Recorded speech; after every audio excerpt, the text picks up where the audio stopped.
Hello students, welcome to Kshitij IAS. So students, आजच्या lecture मध्ये आपण बेरोजगारी बद्दल डिटेल इन्फॉर्मेशन घेणार आहोत. म्हणजेच काय, सुरुवातीला आपण बेरोजगारीचा अर्थ म्हणजे बेरोजगारी नेमकी असते काय ते जाणून घेणार आहे. त्यानंतर बेरोजगारीचे विविध प्रकार जाणून घेऊ. त्याच्यानंतर ही बेरोजगारी नेमकी होती काय, का होते, त्याची कारणे जाणून घेऊ आणि नंतर ह्याचे परिणाम काय होतात हे परिणाम पण आपण आजच्या लेक्चर मध्ये जाणून घेणार आहोत. सुरुवातीला आपण बेरोजगारीचा अर्थ, प्रकार, त्याची कारणे, त्याचे परिणाम आणि ही बेरोजगारी हटवण्यासाठी गव्हर्नमेंटने जे काही इनिशिएटिव्ह, जे काही उपक्रम आणलेत किंवा योजना आणल्यात, त्या सर्व योजना आपण डिटेलमध्ये जाणून घेणार आहोत. जेव्हा आपण अर्थ, त्याचा प्रकार, कारणे आणि परिणाम प्लस उपक्रम या जेव्हा आपण 5 गोष्टी कव्हर करतो तेव्हा बेरोजगारी हा टॉपिक आपला क्लिस्टर क्लिअर होऊन जाईल. तर सुरुवातीला आपण बेरोजगारीची व्याख्या जाणून घेऊ. ही ऑफिशियल व्याख्या काय सांगते, तर ज्या परिस्थितीमध्ये वयोगट लक्षात ठेवा, ज्या परिस्थितीमध्ये 15 ते 59 वयोगटातील व्यक्तींना प्रचलित वेतन दरावरती काम करण्याची इच्छा व पात्रता असूनही रोजगार मिळत नाही, त्या परिस्थितीला काय म्हणतो आपण, बेरोजगारी म्हणतो. म्हणजे वयोगट पाहिजे की 15 ते 59 वयोगटातील व्यक्ती आहेत, त्यांना प्रचलित वेतन दरावरती म्हणजे आता जो वेतन दर चालू आहे त्याच्यावरती काम करायची इच्छा आहे, त्यांची पात्रता पण आहे, पण त्यांना रोजगार मिळत नाही. अशा परिस्थितीला काय म्हणायचं, बेरोजगारी म्हणायचं. वयोगट इथं सर्वात महत्वाचा फॅक्टर आहे. उद्या 10 वर्षाचं पोरग काय घरात बसून निवांत आहे तुम्ही म्हटलं तर तो बेरोजगार आहे, पॉसिबल आहे का, नाही. तर वयोगट लक्षात ठेवा 15 ते 59. आता रोजगार आहे ते कसं ओळखायचं, तर एखाद्या व्यक्तीस रोजगार आहे असे म्हणण्यासाठी त्या व्यक्तीने आठवड्यातील किमान काही तास काम करणे आवश्यक आहे. ठीक आहे. तर आपल्या गव्हर्नमेंटची एक संस्था आहे NSSO. ठीक आहे. तिने एक तर्क सांगितले, ते त्याच्यानुसार आपण सांगू शकतो की रोजगार आहे का बेरोजगार आहे. तर जर एखाद्या व्यक्तीला दर आठवड्याला 14 तासापेक्षा कमी काम असेल तर त्याला आपण काय म्हणणार आहे, बेरोजगार. दर आठवड्याला 14 तासापेक्षा कमी काम असेल तर त्याला आपण म्हणणार आहे बेरोजगार. जर त्याच व्यक्तीला आठवड्याला जर 15 ते 28 तास काम असेल तर त्याला आपण म्हणणार आहे न्यून रोजगार. आणि जर त्या व्यक्तीला दररोज 8 तास किंवा वर्षाला 273 दिवस काम असेल तर ते व्यक्तीला आपण म्हणणार आहे रोजगार असलेली व्यक्ती. ठीक आहे. NSSO च्या सांख्यिकी माहितीनुसार 14 तासापेक्षा कमी तास आठवड्याला सांगतोय तर त्याला आपण म्हणणार बेरोजगार. त्याच्यानंतर दर आठवड्याला जर 15 ते 28 तास काम करत असेल तर न्यून रोजगार. आणि दररोज 8 तास काम किंवा वर्षाला 273 दिवस काम असेल तर रोजगार असलेली व्यक्ती. समजलं. पहिला आपण बेरोजगारी बघितली. बेरोजगारी म्हणजे काय, 15 ते 59 वयोगटातील व्यक्ती आहेत, त्यांना काम करायची इच्छा आहे, त्यांची पात्रता पण नाही, पण त्यांना रोजगार मिळत नाही, त्याला बेरोजगारी म्हणणार. आणि त्याचं काहीतरी खाली तर्क दिलाय NSSO नुसार, त्यानुसार आपण त्याचे प्रकार बघितले. आता ही दुसरी डेफिनेशन आहे की बेरोजगारी म्हणजे काय, की एखाद्या व्यक्ती आहे ज्याला उत्पादन प्रक्रियेत कोणताही लाभ होत नाही, त्याला आपण काय म्हणणार, बेरोजगारी म्हणणार. आता बेरोजगारीचा अभ्यास आपण कशासाठी करतो, तर पुढील संदर्भात केला जातो, तो म्हणजे कामाचे स्वरूप, काम करणारा वयोगट, श्रमाची मागणी व पुरवठा, प्रचलित वेतन दर आणि वाढत्या श्रमाचा वेग. आता भारता रिलेटेड का महत्वाचं आहे, कारण का भारत एक काय विकसनशील देश आहे. भारताची आर्थिक वाढ होत असताना भारतापुढचं एक महत्वाचं आव्हान कोणतं आहे, तर बेरोजगारीची समस्या. आता आपली आर्थिक वाढ मोठ्या प्रमाणात व्हायला लागली, पण त्याच वेळी काय व्हायला लागले, बेरोजगारी मोठ्या प्रमाणात वाढायला लागली. ठीक आहे. आता जर ही बेरोजगारी दीर्घकालीन राहिली तर ती काय दर्शवते, तर वाढत्या दारिद्र्याचे आणि संत गतीने होणाऱ्या आर्थिक विकासाचे निर्देशक असते. ठीक आहे. आणि भारतातील बहुतांश तरुणाला बेरोजगारीला सामोरे जावं लागते. म्हणून आता आपण हे बघितले बेरोजगारी. आता बेरोजगारीचे प्रकार बघू. तर बेरोजगारीचे प्रकार खालील प्रमाणे. सुरुवातीला आपल्याला बघायचंय अनैच्छिक बेरोजगारी.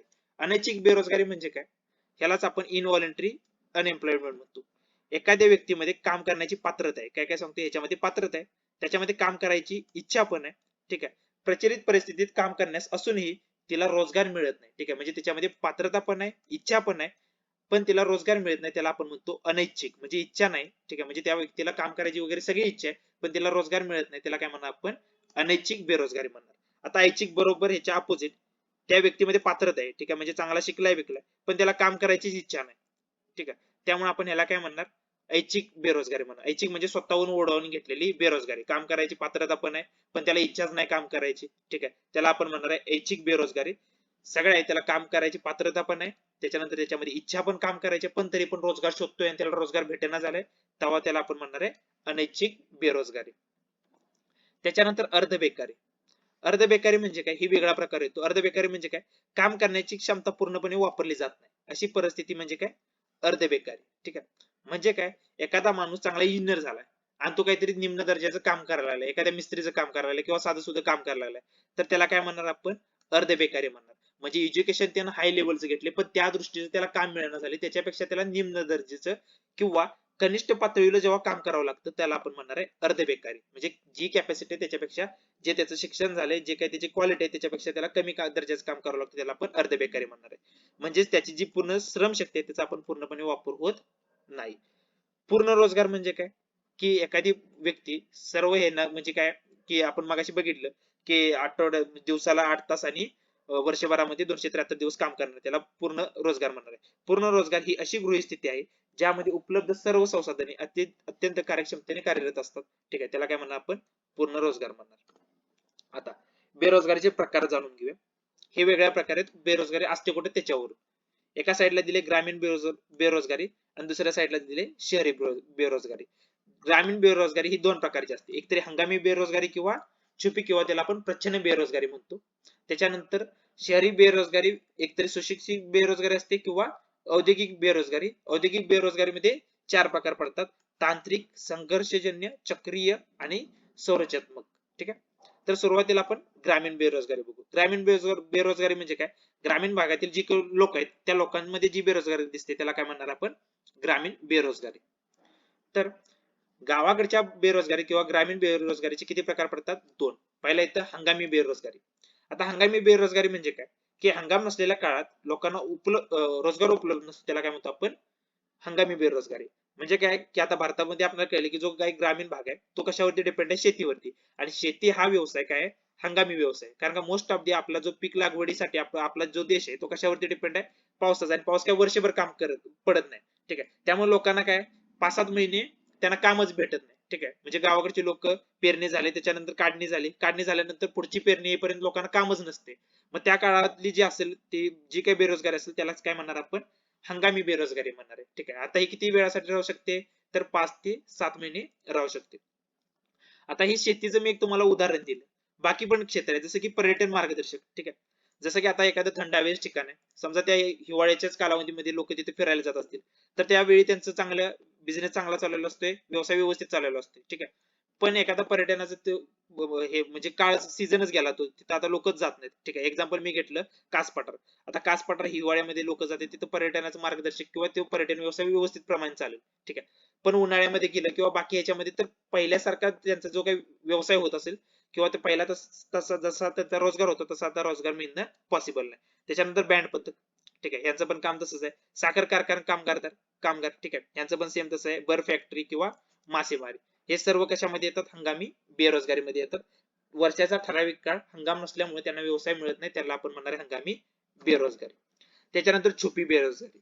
आता ही छुपी बेरोजगारी आपल्याला ग्रामीण भागात मिळते, विशेषतः खेड्यांमध्ये आढळते. ठीक आहे, असं का, ह्याला छुपी बेरोजगारी का म्हणायचं, तर पुढे एक चित्र दाखवले तुम्हाला. पहिले एक चित्र आहे त्याच्यामध्ये कामगार आपल्याला टोटल 5 कामगार पाहायला मिळते आणि हे पूर्ण शेती करते आणि त्यांना टोटल 10 क्विंटल ज्वारी मिळते. तेवढंच क्षेत्र आहे. इथं 16 कामगार आपण काम करायला लावले ते आणि ह्याच्यामध्ये ज्वारी आपण 10 क्विंटल काढतोय. मग प्रॉब्लेम काय झाला, की 5 लोक काम करून पण 10 क्विंटल ज्वारी काढते ते, 16 लोक काम करून पण 10 क्विंटल ज्वारी काढते ते. म्हणजे इथं आपल्याला 5 कामगार वापरले, तिथे 16, म्हणजे इथं 11 जे कामगार आहेत ते एक्स्ट्रा आले, ते असून पण नसल्यासारखे. ठीक आहे, तर ह्यालाच आपण काय म्हणणार आहे, छुपी बेरोजगारी म्हणणार आहे. तर आपण ऑफिशियली बघू. गरजेपेक्षा जास्त लोक एकाच कामात कार्यरत असतात अशी परिस्थिती म्हणजे काय, छुपी बेरोजगारी. म्हणजे जेवढी गरज आहे त्याच्यापेक्षा जास्त लोक आहेत. आता ह्याचा काय फायदा झाला, की मजुरांना कामावरून कमी केले तरी उत्पादनावरती काही परिणाम होत नाही. म्हणजे काय, इथं 16 कामगार वापरलेत ना, 16 जर मी 5 जरी केलं तर मला 10 क्विंटल ज्वारी मिळणार आहे. ठीक आहे, तर अशा परिस्थितीत काही अतिरिक्त मजुरांची सीमांत उत्पादक शून्य असते. ठीक आहे, त्याच्यानंतर शेती जमिनीवरती अतिरिक्त मनुष्यबळाचा भार असल्यामुळे ग्रामीण भागात छुपी बेरोजगारी आपल्याला निर्माण होते. ह्याची कारण काय काय, तर संयुक्त कुटुंब पद्धती. ठीक आहे, त्यानंतर पर्यायी रोजगाराचा अभाव, त्यानंतर शेतीवरील लोकसंख्येचा अतिरिक्त भार. आता महत्वाची आकडेवारी याच्या बद्दल जाणून घेऊ, जी छुपी बेरोजगारी आहे. तर ग्रामीण भागात जवळपास 20% श्रमशक्ती छुप्या बेरोजगारीत आहे.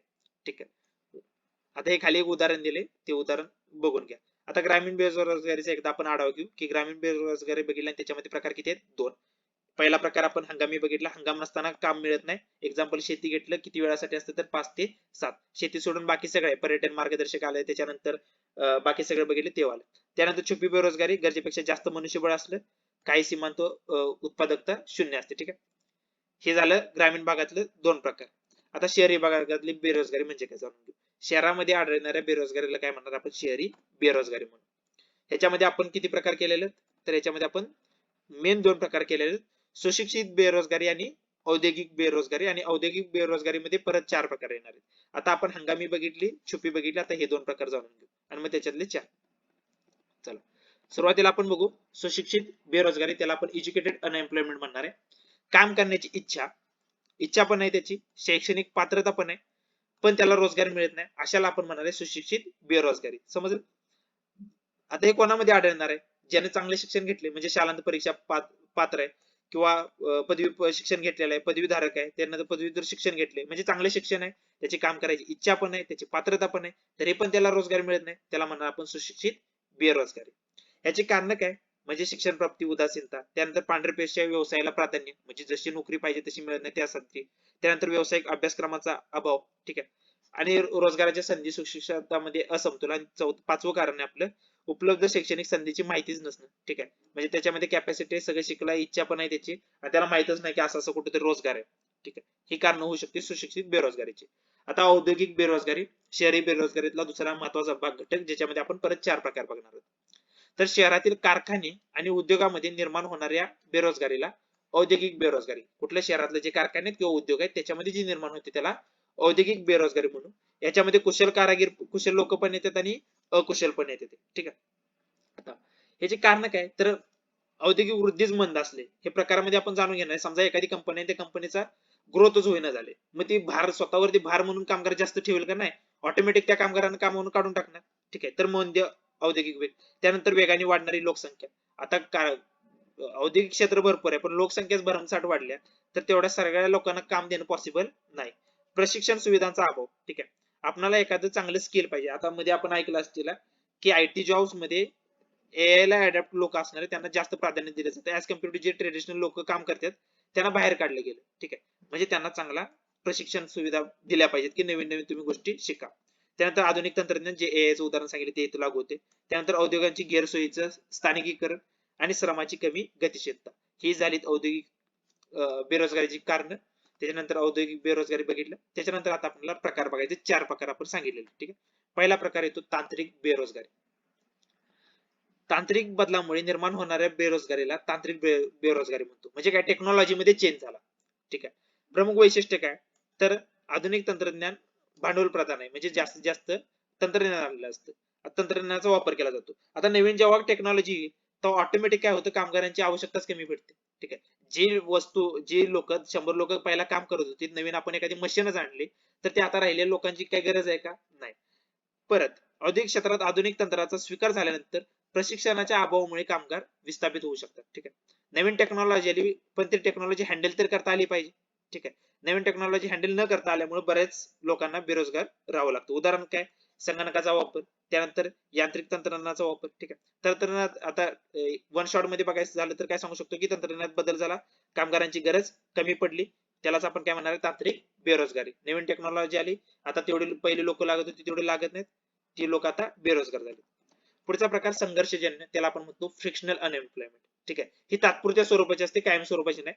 हे कशामुळे होते, तर उद्योगामधील संघर्षामुळे निर्माण होणाऱ्या बेरोजगारीला काय म्हणतो आपण, संघर्षजन्य बेरोजगारी. म्हणजे काय, समजा एखादं इन्स्ट्रुमेंटच बिघडलं, यांत्रिक बिघाड झाली, वीज टंचाई आली, कच्च्या मालाचा अभाव झाला, कामगारांचा संप झाला, तर याच्यामुळे जी बेरोजगारी येते याला आपण म्हणतो संघर्षजन्य बेरोजगारी, फ्रिक्शनल अनएम्प्लॉयमेंट. वैशिष्ट्य काय, तर ही असते तात्पुरत्या स्वरूपाची, ही लॉंग टर्म साठी नसते. अडथळा एखादा तात्पुरता असतो किंवा तात्पुरता संघर्ष निर्माण होतो, त्यालाच आपण म्हणणार आहे संघर्षजन्य बेरोजगारी. पुढचे येणार आहे चक्रीय. चक्रीय म्हणजे काय, एक सर्कल असणार आहे, ठीक आहे, त्याला काय म्हणणार आपण, चक्रीय, ठीक आहे. आता चक्रीय बेरोजगारी म्हणजे काय, व्यापार चक्रातील मंदीच्या काळात निर्माण होणाऱ्या बेरोजगारीला काय म्हणणार आपण, चक्रीय बेरोजगारी. ही कन्सेप्ट महत्वाची आहे. तुम्हाला ही वरची लाईन आणि ही खालची लाईन, ह्या 2 लाईनला इंटरकनेक्ट करायचं. समजा मंदी आल्या, मंदी आली म्हणजे काय, मागणीत घट झाली. आता मागणीत घट झाली, लोक खरेदी करणं झाल्यात का, तर मंदी आल्या, मग कंपनीचा काय झाला, नफा कमी झाला. नफा कमी झाल्यामुळे काय झालं, की त्याची गुंतवणूक आणि उत्पादनात पण घट झाली, ठीक आहे. म्हणजे कंपनीचा नफा वाढणं झालाय, मग ते आता रोजगार लोकांना घेतील का उगाच कामाचं, नाही, तर काय होईल, रोजगारात घट होईल. आता जी पहिले लोक काम करत होती त्यांना रोजगार मिळत होतं, ते आता बेरोजगार झाले. आता बेरोजगार झाले, त्यांना काहीतरी पगार येत होता, तो पगार आता यायचा बंद झाला. बरोबर, पगार त्यांचा यायचा बंद झाला म्हणजे परत काय झालं, मंदी आली. मंदी आली म्हणजे काय, मागणी, पगार कमी आला म्हणजे त्यांनी आता इन्व्हेस्टमेंट करायचं, त्यांनी खर्चच बंद केला. म्हणजेच काय झालं, मंदी आली. मंदी आल्यानंतर परत मागणीत कमी, परत उत्पादन कमी झालं, परत रोजगार कमी होणार, म्हणून आपण याला काय म्हणतो, चक्रीय बेरोजगारी. म्हणजे काय, स्टार्टला आपण मंदी आली असं पकडलं. मंदी आल्यामुळे काय झालं, की जी काही मागणी होती, लोकांची मागणी होती खरेदी वगैरे करायची, ती कमी केली. मग जे त्याचं प्रोडक्शन घेत होती ती कंपनी समजा उत्पादन आता कमी करणार, बरोबर, का तर तिचा नफा होईना. त्याचबरोबर कामगार कमी करणार. मग ते कामगारांना काढून टाकल्यानंतर कामगार कोण होणार, बेरोजगार होतील. पण ते कामगार पण आर्थिक जी काही व्यवस्था आहे त्याच्यामध्ये पण काहीतरी खर्च करत होते. आता ते बेरोजगार झाले, ते पहिला खर्च करत होते, ते आता खर्च करू शकत नाहीत. मग त्याचं इनडायरेक्टली इम्पॅक्ट कशावरती होणार, तर मंदी आणखीन वाढेल. मग हे पूर्णपणे चक्रच तयार होतं. म्हणून आपण याला काय म्हणतो, चक्रीय बेरोजगारी म्हणतो. तर सविस्तर बघूया. तर मंदीच्या काळात प्रभावी मागणी घटते.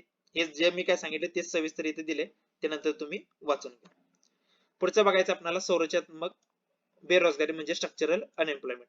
देशाच्या आर्थिक संरचनेत लक्षणीय बदल झाल्यामुळे निर्माण होणाऱ्या बेरोजगारीला काय म्हणतो आपण, संरचनात्मक बेरोजगारी. ठीक आहे, म्हणजे काय, उत्पादन घटकाच्या मागणी आणि पुरवठ्यावरती याचा परिणाम होतो. कारण काय काय असतील, तर आर्थिक व्यवस्थेतील मूलभूत बदल, सरकारी धोरणामध्ये बदल झाला, किंवा भांडवलाचा तुटवडा, उद्योगांच्या एका क्षेत्रापासून दुसऱ्या क्षेत्रामध्ये स्थलांतरित झालं, आणि उपलब्ध रोजगारांच्या कामांचं रोजगार जो काय आहे त्याच्यामध्ये कामगारांचं जे कौशल्य आहे याच्यातील तफावत. संरचनात्मक बदल जो काय बेरोजगारी ही दीर्घकालीन स्वरूपाची असते. ठीक आहे, वैशिष्ट्य काय, तर पहिला म्हणजे ही दीर्घकालीन म्हणजे लॉंग टर्म साठी आहे, आणि याच्यामध्ये काय असतं, तर कौशल्य आणि रोजगार याच्यामध्ये तफावत आहे. म्हणजे काय, मला एखादा हाय एज्युकेशनल कामगार पाहिजे, किंवा एखादा व्यक्ती पाहिजे जो माझ्यासाठी काम करेल. आता ए नावाचा व्यक्ती आहे, ठीक आहे, आणि इथं एक पोस्ट आहे, एक सिंगल पोस्ट आहे, पण ही पोस्ट भरण्यासाठी आपल्याला रिकामी पोस्ट आहे, पण ह्या ए नावाच्या व्यक्तीकडे इथलं जे काम करण्याचं कौशल्यच त्याच्याकडे कौशल्यच नाही. ठीक आहे, म्हणजे रोजगार आहे का, हा, तर रोजगार इथं अवेलेबल आहे, पण जी व्यक्ती आहे जिला रोजगार पाहिजे, ते रोजगार करण्यासाठी त्याच्याकडे क्षमताच नाही, त्याच्याकडे कौशल्यच नाही. समजलं, तर त्याला काय म्हणणार आपण, संरचनात्मक बेरोजगारी. दुसरं काय असू शकतं, की उद्योग होता. ठीक आहे, ए नावाचं एखादं शहर आहे, बी नावाचं शहर आहे, पहिला ए नावाच्या शहरामध्ये तो उद्योग होता, इथल्या भागातल्या सगळ्या लोकांना रोजगार मिळत होता, पण ती कंपनी होती किंवा जे काही उद्योग होता तो आता ह्या शहरातून ह्या शहरामध्ये गेला. आता इथली लोक काय झाली, बेरोजगार झाली. ठीक आहे, तर एक्झाम्पल काय सांगू शकतो, की घोडागाडीची जागा कोणी घेतली, ऑटो रिक्षाने घेतली. ठीक आहे, स्ट्रक्चरल बदल झाला याच्यामध्ये. बेरोजगारीची कारणे बघू. भारतामध्ये बेरोजगारी वाढण्यामागे कारणे 3 प्रकारची आहेत. पहिला म्हणजे आर्थिक, सामाजिक आणि लोकसंख्याशास्त्रीय आणि तांत्रिक अशी विविध कारणे आहेत, ते आपल्याला आता कळून गेले. तर पहिलं कारण आहे रोजगार विरहित वाढ. ठीक आहे, आता तुम्ही बघितलं असेल की भारताची ग्रोथ जीडीपीच्या 60% अमकाय तमकाय सगळं आपण बघितलं. ठीक आहे, तर भारताची ग्रोथ होते का, हा, तर 100% भारताची ग्रोथ चांगली व्हायला लागली. पण जेवढा ग्रोथ व्हायची वाढ आहे, म्हणजे जेवढ्या आपली इकॉनॉमिक ग्रोथ होत्या, तेवढे आपली जी काही एम्प्लॉयमेंटची ग्रोथ आहे ती होते का, नाही. म्हणजे काय, तर रोजगार वाढीचा दर हा आर्थिक वृद्धीपेक्षा कसा आहे, कमी आहे. म्हणजे आर्थिक वृद्धीचा दर एकदम जास्त आहे, पण रोजगार वाढीचा दर तेवढा आपला झालेला नाही. म्हणजे भारतामध्ये आर्थिक किंवा कोणत्याही देशामध्ये आपल्याला रोजगार विरहित वाढ म्हणजे काय, की आर्थिक वृद्धी होत आहे, पण नवीन रोजगार निर्मिती त्याच्यामध्ये होत नाही. त्यामुळे काय होतं, की श्रमशक्तीला सामावून घेण्यासाठी रोजगार अपुरे पडतात, आणि त्याच्यामध्ये जी रोजगार होते, मग आपण त्याच्यामुळे काय होतं, बेरोजगारी वाढते. पहिलं काय, रोजगार विरहित वाढ. दुसरं काय, श्रमशक्तीत वाढ. ठीक आहे, आता आपल्याला माहिती आहे की नवीन टेक्नॉलॉजी आली, हॉस्पिटल आले, चांगलं तंत्रज्ञान आलं, त्यामुळे मृत्यू दरामध्ये घट झाली, पण जन्मदर घट झाली नाही. लोकसंख्या मोठ्या प्रमाणात वाढली. आता जॉबचं पण काहीतरी लिमिटेशन आहे. ठीक आहे, सगळ्याच लोकांना जॉब देणं पॉसिबल नाही, त्यामुळे जे काही लोक शिल्लक राहतील त्यांच्यामुळे काय होईल, बेरोजगारी वाढेल. पुढचं, यांत्रिकरणाचा अतिवापर. ठीक आहे, म्हणजे काय, भारतात मनुष्यबळ मुबलक प्रमाणात, आता जगामध्ये आपण 1 नंबरला आहे. ठीक आहे, जवळपास 141 कोटीच्या आसपास आपण पोहोचलोय. आता पहिला एक काम 100 लोक करत होते, एक नवीन आपण बाहेरून किंवा भारतामध्येच एखादी इन्स्ट्रुमेंट तयार केली, एखादी मशीन तयार केली, ती एकटी मशीन काम तयार करू शकते, आणि त्याला हँडल करण्यासाठी आपल्याला एकच माणूस लागतो. मग राहिलेले 99 जण, कळलं का, तर यांत्रिकरण आल्यामुळे काय झालं, की श्रमप्रधान उत्पादन तंत्र आता म्हणजे यंत्रच लोक वापरतील, आणि बाकी सगळे लोकांना काय होईल, बेरोजगार तयार होईल. ठीक आहे, शेतीमध्ये पण आता बघितलं तर शेतीमध्ये पण आता चांगले भांडवल आले, यंत्रात पण वाढ झालेली आहे. ठीक आहे, त्यामुळे काय होतं, मानवाची गरज कमी पडते, त्यामुळे बेरोजगारी मोठ्या प्रमाणात वाढू शकते. पुढचं, कौशल्य विकास कार्यक्रमाचा अभाव. म्हणजे काय, की भारतामध्ये लोकसंख्येचा मोठा भाग हा अशिक्षित आणि अकुशल आहे. म्हणजे एकतरी शिकलेला तर नाही आणि अकुशल आहे, म्हणजे त्याच्यामध्ये जे स्किल पाहिजे ते स्किलच तयार झालेलं आहे. उद्योग असला तरी पण त्याच्यामध्ये काय स्किल गॅप राहतो, म्हणजे कौशल्याची तफावत. मगाशी जे उदाहरण सांगितले तेच, की त्याच्याकडे आपल्या देशामध्ये रोजगार भरपूर आहेत, पण तो रोजगार करण्याची त्याच्याकडे काय क्षमताच नाही. ठीक आहे, म्हणजे काय की लोकांना रोजगारच भेटत नाही, की कौशल्य त्याला जे पाहिजे ते त्याच्याजवळ अवेलेबलच नाही. त्यानंतर रोजगाराच्या अपेक्षा. भारतामधील अनेक सुशिक्षित बेरोजगार पांढऱ्या पेशा व्यवसायाला प्राधान्य देतात, ज्याला आपण व्हाईट कॉलर जॉब्स म्हणतो. ठीक आहे, गव्हर्नमेंट जॉब्स वगैरे यासारखे.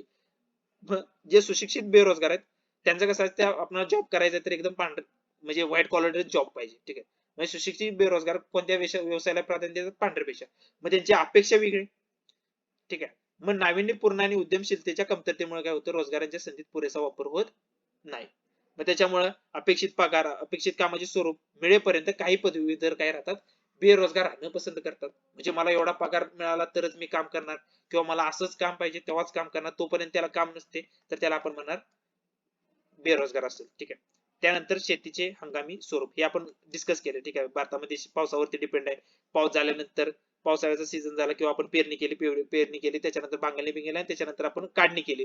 काढल्यानंतर पुढचा पाऊस पडेपर्यंत किंवा मशागत करेपर्यंत मधला पिरियड निवांतच असते, ते म्हणजे कामच नसते. तर ते हंगामी स्वरूप, त्याच्यामुळे बेरोजगारी भारतामध्ये.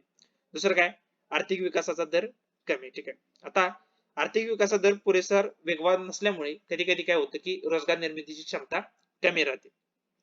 ठीक आहे, म्हणजे काय औद्योगिक विस्ताराचा अभाव, जसं की सिंचन, खते, पायाभूत सुविधा जर कमतरता असली तर रोजगाराच्या चांगल्या संधी उपलब्ध होत नाही. तसंच विशेषतः ग्रामीण भागामध्ये उपलब्ध रोजगार वाढत्या श्रमशक्तीला सामावून घेण्यासाठी अपुरे आहेत. त्यामुळे परिणामी काय होते, बेरोजगारी वाढते. त्यानंतर ग्रामीण लोकसंख्येचे स्थलांतर मोठ्या प्रमाणात काय होतं, की गावाकडचे लोक शहरा भागामध्ये येतात. तर आल्यामुळे त्यांच्याकडे ते कौशल्य असेलच असं आहे का, नाही. तर आल्यामुळे गावाकडचे जे ग्रामीण लोक आहेत ते शहरामध्ये आल्यानंतर त्यांच्याकडे ते कौशल्यच असायला असं नाही. त्यामुळे त्यांच्यामध्ये परत बेरोजगारी वाढू शकते. ठीक आहे, पुढचं, बेरोजगारीचे कमी करण्यासाठी सामान्य उपाय काय. तर पहिला म्हणजे शेती क्षेत्राचा विकास केला पाहिजे, कारण का लोकसंख्या जास्तीत जास्त आपली शेतीवरती डिपेंड आहे. त्यानंतर पर्यायी व्यवसाय, शेतीत उद्योग मिळत झाले दुसरं काहीतरी करा. त्यानंतर पायाभूत सुविधांचा विकास करणं, शिक्षण पद्धतीचा सुधारणा, पर्यटनाचा चांगला विकास करणं, श्रम प्रधान उत्पादन तंत्रज्ञानाचा वापर, माहिती तंत्रज्ञान संदेशवहनाचा विस्तार, हे बाकी सगळे दिले ते याच्या थ्रू आपण काय करू शकतो, हे उपाय करून आपण बेरोजगारी कमी करू शकतो. बेरोजगारीचे परिणाम दिले ते आर्थिक परिणाम आणि सामाजिक परिणाम. आर्थिक परिणाम काय, की मानवी संसाधनाचा अपयोग, म्हणजे जो काही ह्युमन रिसोर्स आहे त्याचा पुरेसा आपण वापर करू घेऊ शकत नाही. कल्याणकारी योजनांचा अभाव होऊ शकतो. त्यानंतर दारिद्र्य आणि विषमता वाढू शकते. ठीक आहे, अनौपचारिक क्षेत्राची वाढ होऊ शकते, म्हणजे अनऑर्गनाइज सेक्टर आपण त्याला म्हणू शकतो, किंवा अनुत्पादक लोकसंख्येचा वाढता भर, म्हणजे त्याचा काय उपयोगच नाही. 15 ते 59 मधल्याच लोकांनी काम केलं, म्हणजे त्या लोकांनी काम केलं पाहिजे, ती लोक जर काम करत नसली तर डेव्हलपमेंट आपली पॉसिबल नाही. हे आर्थिक दृष्ट्या झालं. सामाजिक म्हणजे काय, की एखाद्याला रोजगारच मिळत नाही, म्हणजे त्याच्यावरती ताण येणार, स्ट्रेस येणार. ठीक आहे, अशांतता आणि मानवी मूल्यांचा ऱ्हास होईल. ठीक आहे, पुढचं, भारतातील बेरोजगारी कमी करण्यासाठी शासनाने काय काय उपाययोजना केल्या ते बघू. पहिला इथं, आता हे सगळ्या योजना पाहिजेत आणि ह्याच्याबद्दल फॅक्ट तुम्हाला लक्षात ठेवता आले पाहिजे. पहिला म्हणजे रोजगार हमी योजना. ठीक आहे, एम्प्लॉयमेंट गॅरंटी स्कीम, हे सुरुवात केली कोणी, महाराष्ट्र सरकारने केली 28 मार्च 1972 रोजी. रोजगार हमी योजना महाराष्ट्र सरकारने चालू केली. ह्याच्यामध्ये काय, की ग्रामीण जनतेला, कोणासाठी होतं तर ग्रामीण जनतेला उत्पादनक्षम रोजगार उपलब्ध करून देणे हा त्याचा मेन उद्देश होता. आता ग्रामीण बेरोजगारी व दारिद्र्य कमी करणे हा पण त्याचा काय होता, उद्देश होता. मल्टिपल चॉईसला तुम्हाला विचारतील. ठीक आहे, त्याच्यानंतर सरकारने ग्रामीण जनतेला किमान रोजगार पुरवण्याची हमी दिली. आता महाराष्ट्रामध्ये ह्याला चांगला प्रतिसाद मिळाला, चांगली योजना सक्सेसफुल झाली. हे बघून पण भारतातल्या इतर राज्यांनी पण ते काय केलं, अंमलात आणायला चालू केलं. त्यानंतर स्वर्ण जयंती ग्राम स्वयंरोजगार योजना, इथं हे ग्रामीणसाठी अशीच एक शहरी काढल्या. तर ही ग्रामीण मधली बघू, ही एप्रिल 99 साली सुरू केली. ठीक आहे, IIDP आणि इतर योजनांचे पुनर्गठन करून ही योजना सुरुवात करण्यात आली. त्यानंतर ग्रामीण भागातील गरिबांसाठी स्वयंरोजगार, ठीक आहे, म्हणजे आपण त्याला म्हणतो स्वतःचा रोजगार असेल त्याच्यासाठी प्रमुख योजना ही होती. त्याच्यानंतर गरीब स्वयंरोजगारांच्या माध्यमातून उत्पादनाचे साधन किंवा उपलब्ध करून देणे हा त्याचा प्रमुख उद्देश होता. ती झाली 99 ची. तशी शहरी भागासाठी पण एक होती, ती डिसेंबर 97 मध्ये चालू केली.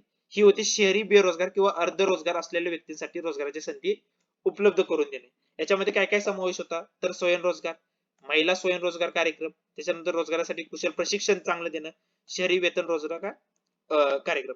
ह्याच्यामध्ये गव्हर्नमेंटचा कसा खर्चाचा पण टप्पा असतोय, तर केंद्र सरकार याच्यामध्ये 75% वाटा करणार होतं, म्हणजे जे काही खर्च आहे या योजनेवरती, तर त्याच्यामध्ये केंद्र सरकारचा 75% वाटा होता आणि राज्य सरकारचा 25% वाटा होता. त्याच्यानंतर येतं प्रधानमंत्री रोजगार योजना. ही चालू झाली 1993 ला. कशासाठी, तर लाखो सुशिक्षित बेरोजगार तरुणांना स्वयंरोजगाराच्या संधी उपलब्ध करून देणे हा त्याचा काय होता, मेन उद्देश होता. तरुणांना शाश्वत स्वरूपाच्या स्वयंरोजगारासाठी प्रोत्साहन देणे हा एक त्याचा मेन योजना होती. ठीक आहे. त्यानंतर ग्रामीण युवक प्रशिक्षण व स्वयंरोजगार योजना 1979 मध्ये चालू केलेली. ग्रामीण भागामधली बेरोजगार कमी करण्यासाठी यासाठी होतं.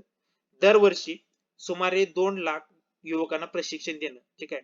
हे कशासाठी ते लक्षात ठेवा आणि आकडा लक्षात ठेवा, दरवर्षी 2 लाख. ठीक आहे. अशावरती प्रश्न विचारला जाऊ शकतो.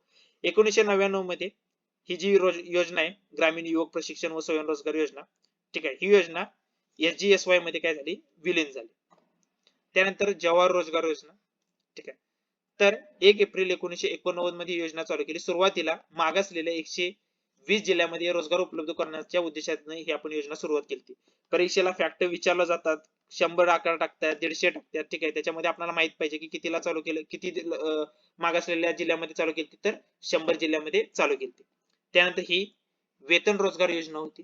एप्रिल 1999 पासून परत हिला JGSY मध्ये म्हणजे जवाहर ग्राम समृद्धी योजनामध्ये काय केलं, तिला कन्वर्ट केलं. ठीक आहे.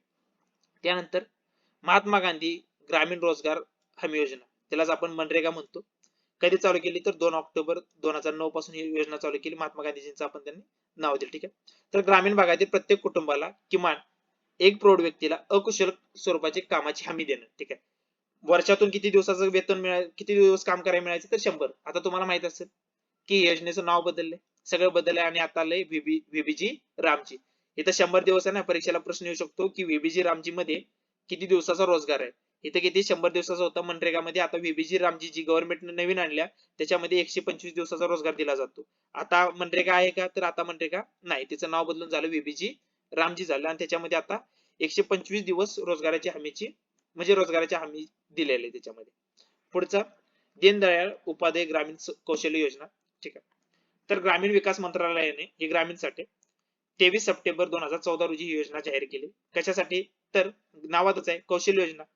कौशल्य प्रशिक्षण संलग्न साठी महत्वाची योजना होती. म्हणजे काय प्रमुख उद्दिष्ट काय होती, तर दारिद्र्य कमी करणे, फायदेशीर व शाश्वत रोजगार उपलब्ध करून देणे, नियमित वेतनांच्या रोजगार संधी उपलब्ध करून देणे आणि गरीब कुटुंबातील वयोगट लक्षात ठेवा तेवढा 15 ते 35 वयोगटातील ग्रामीण जे काही युवक आहेत त्या युवकांना काय करणं, प्रशिक्षण देणं. त्याच्यानंतर कौशल्य विकास आणि उद्योजकता विकासासाठी धोरण आहे 2015 साठी तयार केले. हे धोरण पहिल्यांदा राष्ट्रीय धोरण 2009 मध्ये जाहीर केलं, पण सुरुवात कुठे झाली, तर 2015 मध्ये कौशल्य विकास व उद्योजकता विकासासाठी राष्ट्रीय धोरण आखण्यात आले. ठीक आहे. ह्याच्यामध्ये खाजगी क्षेत्रातील सहभागी व नाविन्यपूर्ण उपक्रमावरती प्रोत्साहन देण्यासाठी भर केला. ठीक आहे. परत तेच कौशल्य वाढवायचं, त्यांना विविध घटकांना प्रशिक्षण द्यायचं, ह्या टाईपचं. प्रमुख बाबी काय होत्या, तर उद्योगशील संस्कृतीला प्रोत्साहन देणं, उद्योजकांना प्रोत्साहन देऊन उद्योग व्यवसायाचे पर्याय उपलब्ध करून देणे आणि महिलांना उद्योगशील बनवण्यासाठी प्रोत्साहन देणं. त्यानंतर स्टार्टअप इंडिया. ठीक आहे. परीक्षेला अत्यंत महत्वाचं आहे, कारण का 2016 जानेवारी 2016 ला तयार झाले आणि आता 2026 मध्ये याला 10 वर्ष पूर्ण झाले, ते माहित असावं. स्टार्टअप इंडिया कशासाठी, तर भारतातील जे होतकरू किंवा प्रतिभा संपन्न तरुण आहेत त्यांना प्रोत्साहित करणं. कशासाठी, स्टार्टअप इंडिया हा जॉब मिळवण्यासाठी नाही, तर जॉब तयार करण्यासाठी. म्हणजे नवीन उद्योगच तुम्ही तयार करा.